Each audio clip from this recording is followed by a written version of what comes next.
In August 1947, the British Empire fractured into the independent nations of India and Pakistan. This triggered the largest forced migration in recorded history. Within months, more than 14 million people were uprooted from their ancestral homes their families had inhabited for generations. Conservative estimates place the resulting death toll at 200,000, but scholars now conclude that up to 2 million people perished along the transit routes. The mortality rate was a direct byproduct of the rushed political boundaries, which effectively turned a bureaucratic map-drawing exercise into a violent struggle for survival. As the lines on the map were finalized, the traditional structures of government vanished, leaving millions to navigate a lethal transition without any form of official protection. The transition was set on a collision course with disaster from the start. British authorities gave the Boundary Commission a mere 5 weeks to decide the fate of 2 new nations. These critical borders were kept secret from the public. They were only published 2 days after independence had already been declared, causing millions of residents to realize they were trapped on the wrong side of a hostile line. The leadership overseeing this fracture was exhausted. Jawaharlal Nehru later admitted that the aging leaders accepted the plan simply because they were tired men. On the ground, the civil administration had entirely collapsed.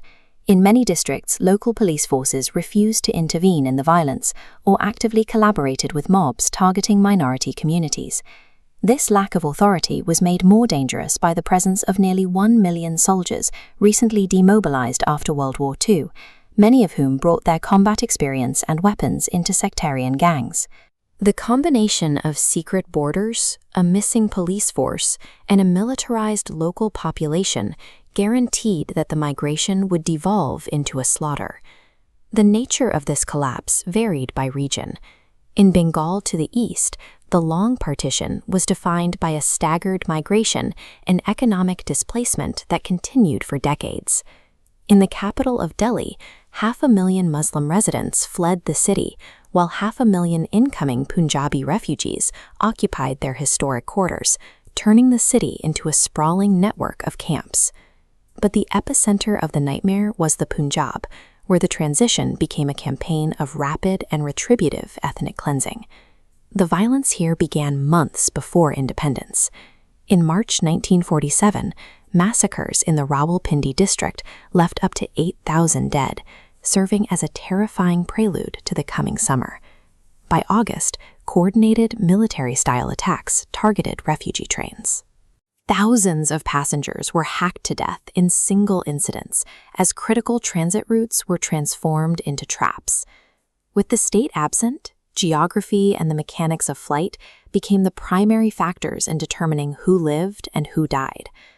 This chaos is why the total death toll remains the subject of intense debate, with modern estimates fluctuating between 200,000 and over 2 million.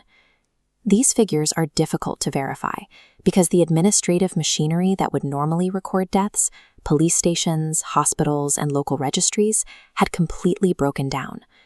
In Rawalpindi, official police records were recognized as massive undercounts.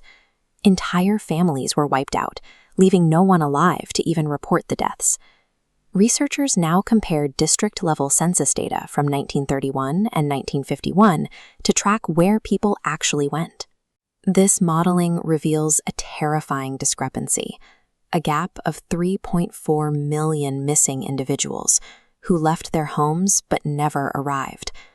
This gap represents the true, unrecorded scale of the slaughter and disappearances that occurred during the chaos of transit. Statistics often mask the specific ways the violence targeted the most vulnerable. As the United Nations would later observe, women and girls are historically the worst sufferers in any refugee crisis. An estimated 75,000 women were abducted, raped, and forcibly converted as the borders were drawn. The terror of capture drove families to unthinkable extremes. In the village of Thoha Khalsa, more than 90 Sikh women and children committed mass suicide by jumping into a well to avoid sexual violence from an approaching mob.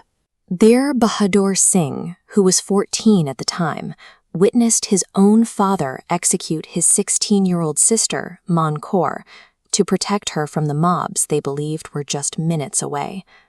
In the absence of state protection, thousands of families were forced into these desperate acts of internal violence just to preserve their autonomy and honor.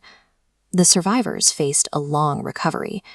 Refugees like 8-year-old Ali Shan were left to navigate massive camps entirely alone after watching their entire families murdered in the transit. This mass displacement became a permanent fracture in the history of the region, establishing the structural divisions that define India, Pakistan, and Bangladesh today. Today, the trauma of 1947 continues to define the political, military, and social architecture of the entire subcontinent. The lines drawn on the map 75 years ago came at an immense human price. If your family has a story from this period, please share it in the comments below and subscribe for more history.